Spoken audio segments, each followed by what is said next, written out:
Bonsoir à tous et bienvenue sur le plateau d'Un cœur qui écoute, votre émission de spiritualité. Ce soir, nous avons le plaisir d'accueillir Cécile Gandon. Bonsoir Cécile. Bonsoir. Alors Cécile, vous êtes là parce que vous avez écrit un beau livre qui s'appelle « Corps fragile, cœur vivant, témoignage », paru aux éditions de l'Emmanuel. Déjà, merci d'avoir écrit ce livre. Avec plaisir. Qui nous permet d'entrevoir un petit peu votre vie, votre chemin de foi, dans un cadre un peu particulier dont vous nous parlerez dans quelques instants. Juste avant, je vous invite à nous lire quelque chose. Alors, j'ai choisi un texte absolument magnifique d'un auteur absolument génial et qui est assez court. Du coup, je vais le lire assez doucement. Le royaume des cieux est semblable à un grain de sénévé qu'un homme a pris et semé dans son champ.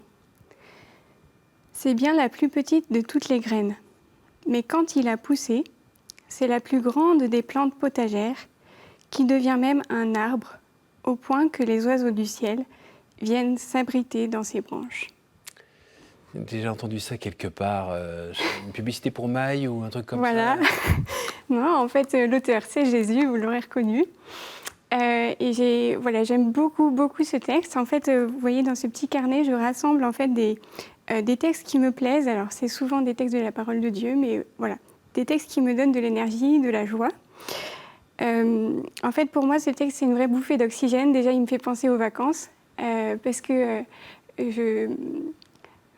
quand je suis en vacances, j'aime bien contempler la nature, regarder les arbres, la végétation.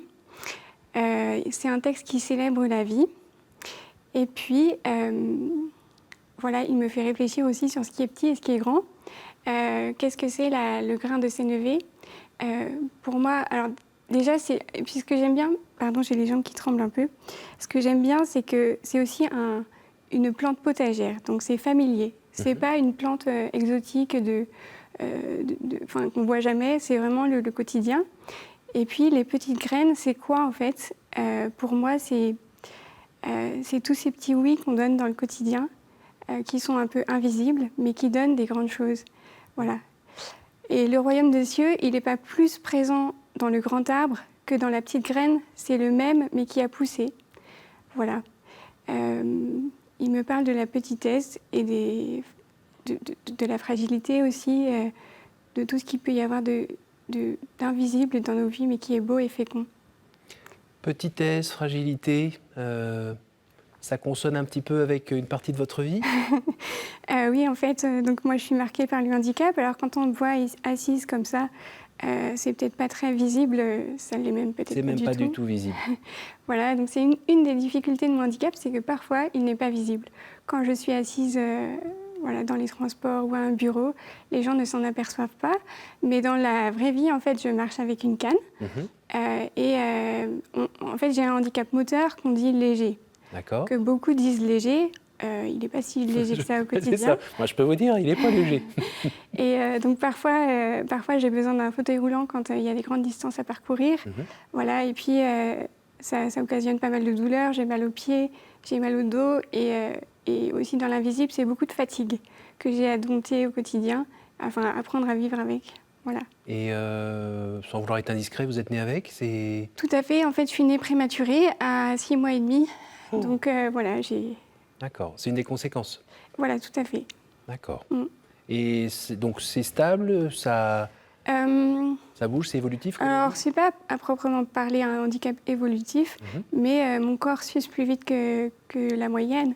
Et donc, quand même, il évolue vers... effectivement... j'ai peut-être moins de capacités que je n'en avais quand j'étais enfant. D'accord. Moi aussi. Oui, voilà, on est proches en ça.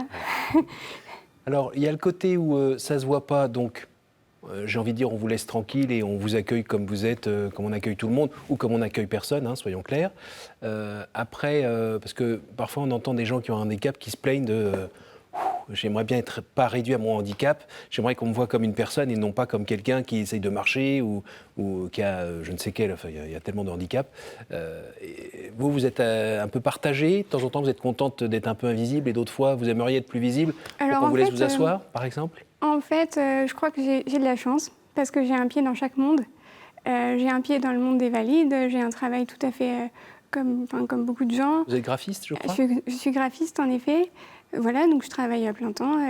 J'ai une vie autonome, j'habite un studio, enfin voilà. C'est une vie tout à fait normale. J'ai fait des études, quoi. Donc ça, c'est une chance. Mais en même temps, il y a ce handicap qui me rapproche de toutes les personnes fragiles et vulnérables. En fait, aussi, mon handicap, il m'oblige à la vérité. Je ne peux pas cacher qui je suis. Les gens, ils savent que quand ils me voient avancer, ils savent que je suis fragile. Enfin, ils savent que, oui, la vulnérabilité, ça fait partie de ma vie. Je ne peux pas faire semblant que ça n'existe pas. Alors bien sûr, quand je suis assise à mon bureau, je suis très contente que les gens puissent me parler sans avoir ce filtre du handicap. Mais voilà, je pense qu'aussi dans les rencontres, dans les relations, ça permet une vérité qui est une grande chance. On se perd moins vite, enfin on se perd pas en fioritures et en trucs pas importants. Moi j'ai la chance d'avoir des amis, des vrais amis, justement peut-être grâce à cette vérité issue du handicap. Qui leur permet eux-mêmes, de ne pas jouer un rôle, de ne pas avoir un masque. Exactement, parce que quand on se montre fragile, l'autre, il peut faire la même chose. Donc ça, c'est une chance. Alors, vous êtes née dans une famille chrétienne? Voilà, oui, je suis née dans une famille chrétienne, dans une famille de filles. On est 6 filles, donc j'ai 5 sœurs. Est-ce que cette foi, elle a un petit peu vacillé à l'adolescence ou est-ce qu'il y a un moment où vous avez dit au bon Dieu, dis donc, t'es sympa, hein, tu fais les choses bien, mais tu m'as pas un peu oublié un moment là, parce que moi j'aurais bien aimé être, peut-être pouvoir courir le 100 mètres en moins de 10 secondes, ou être fantomètre, ou je ne sais quoi. J'ai jamais rêvé d'être fantomètre, mais... Non, c'était Arsène Lupin, pardon. Oui, c'est Arsène Lupin. Je rêvais quand j'étais enfant de devenir Arsène Lupin, et puis je me suis vite aperçue que ce serait pas possible, parce que en fait, je rêvais de pouvoir courir et sauter par-dessus les barrières en emportant des bijoux dans mon sac. Et en fait, je me suis vite aperçue que je ne saurais jamais toute seule sauter une barrière. Bref, ça, c'est une petite parenthèse. Alors ça m'a choqué au début du bouquin. Bon, parce que votre problème, c'était de ne pas pouvoir sauter toute seule au-dessus d'une barrière. C'est pas le fait de barboter des bijoux qui n'étaient pas vous. Et ça m'a choqué. Je comprends. Ça fait du bien de vous le dire, parce que j'avais vraiment... Par contre, ma vie de foi, elle a effectivement été marquée par des moments de révolte. J'ai jamais eu le sentiment que Dieu m'avait abandonnée. Mais par contre, d'avoir le sentiment que tout ça, c'était trop lourd à porter. Et oui, j'ai connu des moments de révolte, mais la révolte, ça se transforme, ça se traverse. Ça se traverse, d'accord, ça se transforme, mais comment ? Je vais vous raconter une histoire, ce sera plus expressif que tous les grands discours. Quand j'étais je devais avoir 15 ans, j'avais été emmenée dans un camp de jeunes. Mes parents m'avaient proposé de m'emmener à la montagne pour rencontrer d'autres jeunes parce que j'étais un peu renfermée. Voilà, donc j'avais accepté. Et c'était un camp de montagne, donc les jeunes, ils partaient en rando dans la journée. Et donc moi, pendant quelques jours, j'ai préparé leur pique-nique et puis j'attendais qu'ils reviennent le soir. C'était vraiment dur. Et donc à un moment, j'étais vraiment révoltée à me dire c'est sympa, mais pourquoi je suis là quoi. Oui, je suis contente pour eux, mais moi. Bon. Donc je faisais un peu mon voilà.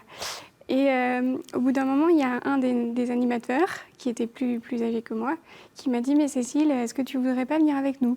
Je dis « Comment ? Je veux bien, mais comment ?» Et il me dit « Écoute, je vais te porter sur mes épaules. » Alors, j'avais 15 ans, je lui dis... j'étais un peu... En plus, c'était un grand gaillard. J'ai un peu résisté. Je lui dis « Écoute, pas sûr, d'abord, je suis lourde. Et puis, quand même, c'est un peu bon. » mais en même temps, l'attrait de la montagne et des neiges éternelles et tout, c'était tellement fort que j'ai fini par accepter. Super. Voilà. Et donc, on est monté... je suis montée sur ses épaules avec les autres jeunes qui nous accompagnaient.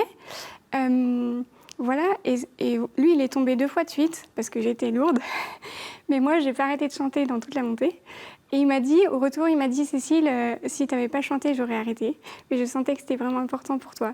Voilà. Et on a vécu un moment fort, puissant, super cadeau. voilà, qui m'a guérie de la révolte. Où je me suis dit, d'abord, il faut savoir exprimer ses besoins. Et puis l'autre est là aussi pour m'aider à traverser la révolte et justement à la transformer en... c'est un peu gnangnan de dire ça, mais quand même, la transformer en communion et en... Voilà. Non, c'est pas gnangnan. Bon. C'est beau, c'est vrai en fait. On l'a tous expérimenté un moment dans notre vie au moins. Mm. J'ai aussi un autre passage où vous êtes avec un groupe qui va skier, qui doit partir skier et qui ne vous propose pas parce qu'ils disent bah ouais, il va faire quoi? Oui, c'est un de mes amis. Et j'aime bien la remarque que vous faites. Alors, oui, c'est ça. C'est un de mes amis. Au retour des vacances, il me dit écoute, Cécile, désolée, j'ai pas osé te proposer parce que je savais que ce serait difficile pour toi. Et voilà. Et alors, je l'ai taquiné en riant et je lui ai dit mais qui te dit que j'aurais pas quand même été heureuse même si j'avais pas pu venir avec vous parce que, en fait, profondément, ça interroge sur la vision qu'on a des personnes avec un handicap. Est-ce qu'une personne avec un handicap, c'est une personne qui ne peut pas et seulement ça ou est-ce que c'est une personne qui vit les choses autrement? Pour moi, le manque, parce que c'est quand même un manque, le handicap, ça cache toujours un plein. Et donc, c'est pas parce que je suis handicapée que je vais tomber dans le néant à ne seulement rien pouvoir faire. Oui. Je vis juste une réalité autre au même moment. Mes amis, ils vont partir en téléphérique et je sais pas quoi. Moi, je vais pouvoir rester sur mon balcon au soleil et apprendre aussi à habiter l'instant présent, profiter des rayons du soleil et du temps qui passe. J'aurais Et un peu du panorama peut-être. Et du panorama peut-être. J'aurais peut-être pas dit ça en effet quand j'étais ado. Oui. Aujourd'hui, je crois que je suis capable de ça, de dire que voilà. En fait, je vis ma vie autrement, mais je la vis pleinement. Parmi les gens qui nous regardent, il y en a qui sont dans leur lit d'hôpital, Oui. qui passent par les moments un peu difficiles qu'on peut avoir à l'hôpital, la douleur, la solitude, cette fichue nuit qui n'en finit pas, ce 3 heures du matin, on est tout seul, où on entend des appareils qui font glou-glou, sup-sup et toc-toc-toc, et où on n'est pas bien, et on attend juste que la lumière passe sous la porte, puis on ne veut pas déranger, et puis enfin voilà, c'est vraiment très dur, et ça, En fait, vous l'avez connu ça? Tout à fait. J'ai été hospitalisée à plusieurs reprises, donc j'ai connu aussi la douleur. La douleur, c'est horrible parce que c'est un ennemi qu'on ne voit pas. Un ennemi qu'on sent mais qu'on ne voit pas et contre lequel on ne peut pas se battre. Enfin, on est juste obligé de... en fait, on est juste obligé de l'accepter, de la subir quand même. Ça, c'est vraiment très dur. J'ai connu des nuits, en effet. Et un jour, justement, dans mon lit d'hôpital, à 3 heures du matin, il y a mon téléphone qui a sonné. Incroyable. J'avais mon téléphone à portée de main. Je me suis dit, tiens, mais à 3 heures du matin, qui peut bien me contacter? C'était une autre amie qui était dans son lit à elle, parce qu'elle-même était très handicapée et elle ne peut pas bouger quand elle est... On l'a reçue en plateau.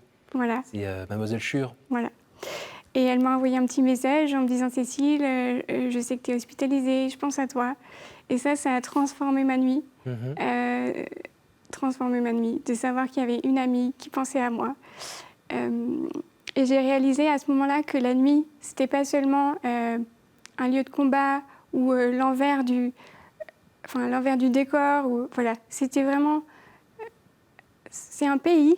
La nuit, pour moi, c'est un pays. Oui. C'est un pays vivant. C'est un pays où il y a plein de gens qui vivent la nuit, déjà qui travaillent la nuit, tous les soignants. Et il y a quelques moines qui prient aussi un peu la nuit. Des moines qui prient, voilà, en effet. Et puis des vivants, des malades qui se battent pour vivre. Et voilà, merci mon Dieu pour la nuit. Et alors, si vous nous parlez de la place de la prière dans votre vie, et notamment dans ces périodes moins faciles, on va dire. Pour moi, la prière, il y a des moments particuliers où je prie dans ma vie quotidienne. En fait, au quotidien, je dois faire des étirements à cause du handicap. Normalement, je suis censée faire des étirements tous les jours. Voilà. Ce que je ne fais pas. Oui, j'entends normalement avec des grosses guillemets. Voilà. Mais normalement, je suis censée le faire. Quand j'y arrive, ça fait partie des petits oui du quotidien, des petites graines de s'élever. Quand j'y arrive, j'essaye vraiment de les vivre en lien avec d'autres. Je pense aux personnes que j'aime, je pense aux personnes handicapées qui sont toutes seules dans leur maison d'accueil spécialisée. Donc je ne suis pas à genoux de mon autel de prière. Oui. Je fais pleinement mes étirements, j'essaie d'habiter pleinement mon corps, mais j'offre en fait ce moment, tout simplement. Voilà. Et ce qui est à la portée de toutes les personnes de bonne volonté, c'est-à-dire que parmi ceux qui nous regardent à nouveau, quand on a des choses à faire qui nous ennuient par exemple, on peut les offrir pour des personnes qui en ont besoin. Voilà, c'est un peu mystérieux. Peut-être pour ceux qui ne sont pas croyants, ça peut poser question. Mais moi, je fais cette expérience-là. Et puis, je fais cette expérience aussi que les étirements, justement, c'est comme la prière, c'est une question de foi. C'est-à-dire que sur le coup, parfois, j'ai l'impression que ça ne sert à rien. J'ai envie d'abandonner, ça fait mal. Voilà, ça rime à quoi? Mais je fais confiance à mes kinés, à mes soignants qui me disent « Mais Cécile, c'est dans la durée que ça va se voir, les progrès. Tu verras. » Et en fait, je pense que pour la prière, en fait, c'est un peu pareil. C'est dans la fidélité aux toutes petites choses. Bon, voilà. La prière, pour moi, c'est vraiment incarné. On la vit aussi, on la vit pas seulement dans sa tête, on la vit aussi avec son corps et dans ses actes. Voilà. Est-ce que vous avez trouvé quelques, entre guillemets, copains ou amis au ciel, de saints ou autres, à qui vous faites des signes de temps en temps quand c'est un peu dur? Est-ce qu'il y a des saints en particulier qui vous plaisent ou, je ne sais pas, des intercesseurs, on va dire? Des personnes de ma famille qui sont décédées, auxquelles je pense régulièrement. Mon grand-père, par exemple, dont je parle dans mon livre, parce que c'était un homme vraiment de courage, qui a connu des choses difficiles dans sa vie, qui a été en camp de concentration pendant la guerre de 39-45, et qui, après la guerre, plutôt que il a vraiment choisi de prendre une part active dans le jumelage de sa ville avec une ville allemande. Or, il avait été mis en camp de concentration. Voilà. Et son message, c'était vraiment de dire qu'il ne faut pas rester bloqué sur ce qui nous fait mal. Voilà. Il faut essayer de pardonner et d'avancer parce que le lien, c'est important. Et en fait, indirectement, ce grand-père a été très important pour moi. On n'a jamais beaucoup parlé du handicap ensemble, mais son message, c'était ça, c'était de dire on peut aller plus loin que ce qui nous fait souffrir. Et en tendant la main vers l'autre. Et le courage, c'est pas seulement une question de volonté, c'est aussi une question de qu'est-ce que je veux donner à l'autre. Le courage, il a de sens que s'il est pour l'autre, pas seulement pour moi. Est-ce que vous pourriez nous dire un mot sur les aidants? Ah, bien sûr. Les aidants, ils ont une place importante dans ma vie et je leur dois beaucoup. Et quand on me parle d'aidants, je pense déjà spontanément à tous les kinés qui m'ont accompagnée au quotidien, qui sont importants parce qu'ils soignent mon corps, mais en même temps, ils soignent aussi mon âme, en tout cas mon esprit, parce qu'ils ont une vision globale de ma personne. Les kinés, c'est vraiment ceux qui m'accompagnent 1 ou 2 fois par semaine, qui me voient grandir. En tout cas, quand j'étais petite, ils me voyaient grandir. Maintenant, ils me voient vieillir. Et voilà, je leur dois vraiment beaucoup. Je pense qu'on leur doit de la gratitude aux soignants et qu'aujourd'hui, ils sont vraiment un peu sous pression. Voilà, et que mon rôle à moi, en tant que soignée, c'est au maximum de les aider dans leurs tâches. Voilà. Vous laissez aussi dans votre livre, vous parlez des mamans. Dans mon livre, je rends hommage à ma maman, qui sera peut-être très émue de m'entendre. C'est quelqu'un de très pudique et qui ne dira jamais ce qu'elle a fait pour moi, mais moi je le dis, elle a fait beaucoup de choses pour moi. Elle a toujours été là quand j'ai été hospitalisée, sans jamais...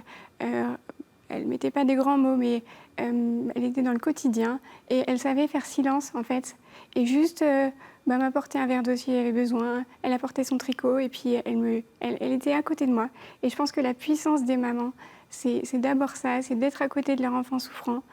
Et puis les mamans, elles sont énergiques, elles sont dynamiques, elles ont plein d'idées pour leurs enfants, pour faire évoluer la société. C'est génial. On entend bien et je pense qu'il y a plein de mamans qui doivent être contentes d'entendre quelque chose d'un enfant, de l'enfant que vous avez été et de l'adulte que vous êtes maintenant, mais qu'eux-mêmes ne peuvent pas entendre chez eux parce que, comme vous disiez, il y a la pudeur qui fait que parfois ça passe pas. Ce que j'ai notamment, moi, apprécié dans ce livre, c'était le côté où vous dites des choses que vous pouvez vous dire de l'intérieur et que nous... qui avons l'impression d'être en bonne santé, on ne s'en rend pas toujours compte, mais on est maladroit, on ne sait pas trop quoi dire, on ne sait pas trop ce que la personne pense. Parfois, c'est ça, nos maladresses blessent. Et là, on a l'impression de vous entendre nous répondre et dire que, oui, mais tu n'es pas obligé de faire ci, tu peux faire ça, tu peux peut-être dire des choses comme ça. Enfin, ça donne un peu des clés, je trouve, de relation, un petit peu, en creux. C'est sûr, après, j'ai pas de recette. Je veux dire, à chaque fois, c'est le risque de la relation. Effectivement, on risque d'être blessé, mais c'est le jeu, ma pauvre Lucette. Je veux dire, c'est la relation humaine. On s'adapte les uns aux autres. Moi aussi, je peux être blessante parfois par mes remarques. Et c'est pas parce que moi, je suis handicapée que je comprends forcément toujours beaucoup mieux les personnes avec un handicap. Parfois, les handicaps, ça me fait peur à moi aussi. Voilà, donc il faut apprendre à dialoguer, tout simplement. Et la phrase, en fait, il y a des handicaps visibles et d'autres invisibles, et finalement, on est tous handicapés, ma bonne Lucette, ça vous va ou pas, ça? Alors ça, j'aime pas. En effet, j'aime pas cette phrase. Je trouve qu'il y a un peu un courant dans la société qui dit, qui met toutes les différences au même niveau, qui dit on est tous différents, un peu comme si on disait on est handicapé au même titre qu'on est blond ou brun. Pour moi, c'est pas vrai. Bon, quand même, non? Je crois pas qu'on soit tous handicapés. Je pense vraiment que le handicap, c'est quelque chose qui est... Enfin, il y a une injustice qu'il n'y a pas dans les autres différences. Moi, j'ai fait l'expérience de cette injustice fondamentale. Après, je ne dis pas ça pour me séparer des autres et pour dire que je suis... Enfin, j'ai pas envie de créer un fossé. Oui. Justement, mon but, au contraire, c'est de franchir ce fossé. Mais je ne veux pas faire comme s'il n'existait pas. Je pense qu'il y a quelque chose qui, pour les personnes handicapées, voilà, est fondamentalement injuste. Je veux dire, une personne normale, entre guillemets, elle ne va pas faire l'expérience de la moquerie. Moi, je l'ai faite. Voilà. Et c'est injuste. Voilà, On ne peut rien y changer, c'est comme ça, c'est pas parce que vous êtes, je sais pas, on peut se moquer de quelqu'un qui s'est mal habillé pour faute de goût, on peut faire gnac, gnac, gnac. Bon, c'est juste extérieur, c'est des vêtements, tandis que là, c'est vous. Exactement. Et ça, vous y êtes pour rien, en fait, c'est une de mes grandes questions, je n'arrive pas à la résoudre. Elle tourne dans mon esprit depuis longtemps et je n'arrive pas à la résoudre. Est-ce que mon handicap, c'est moi? Alors, attendez, j'ai une autre question. Quand vous allez ressusciter, vous ressuscitez comment? Très bonne question, je ne sais pas. Vous courrez alors là-haut comme Arsène Lupin? Certains disent que peut-être que je ressusciterai avec mon corps tel qu'il est, mais sans ces souffrances. Oui. Parce que moi, j'arrive pas à me projeter dans une Cécile qui serait pas handicapée. Je sais pas ce que c'est. Oui. Donc je suppose qu'au ciel, mon handicap, le fait que je boite existera peut-être toujours, mais ce ne sera pas plus un obstacle à l'amour. Et surtout, je n'aurai plus mal. Je suppose que c'est ça. On peut dire que c'est votre espérance? Oui, on peut dire. Je trouve que c'est plutôt rassurant de se dire que tel qu'on est, en fait, Dieu nous aime. Et j'ai pas besoin d'être autre que moi pour être aimée de Dieu. Et surtout, j'ai pas besoin d'être autre que moi pour transmettre de l'amour. Voilà. Ce qui ne m'empêche pas quand même, là c'est aussi une de mes contradictions, mais c'est comme ça la vie, ce qui ne m'empêche pas quand même de prier pour ma guérison, mais celle de mes proches qui sont atteints de handicap. Je vois bien que c'est très ambigu, mais c'est comme ça, la vie c'est ambigu. Merci beaucoup Cécile. Je vous en prie. Merci beaucoup. On arrive au moment des questions. Par 3 fois, je vais vous demander de piocher une question. Hop là. Hops. Je vous laisse nous la lire.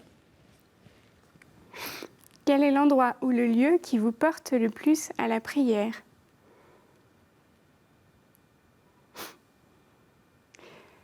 Eh bien, c'est mon espace intérieur que je transporte partout avec moi. C'est pratique. Une deuxième. Hop.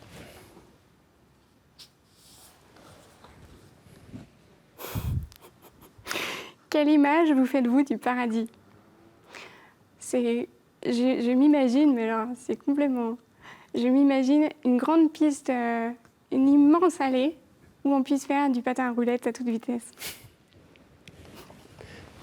Une dernière. Quelle est votre prière préférée? Alors, je peux la réciter? Elle est très rapide. Ô roi céleste, consolateur, esprit de vérité, toi qui es partout présent et qui remplis tout, trésor de biens et donateur de vie, viens et demeure en nous. Purifie-nous de toute souillure et sauve nos âmes, toi qui es bonté. Merci beaucoup Cécile. Merci d'être venue jusqu'à nous. Avec plaisir. Bravo pour ce livre que j'invite à lire, Corps fragile, Merci. cœur vivant, témoignage aux éditions de l'Emmanuel. Merci à vous tous pour votre fidélité. N'hésitez pas à repartager autour de vous, à partager ce programme grâce à notre site www.ktotv.com. Et puis je vous donne rendez-vous la semaine prochaine.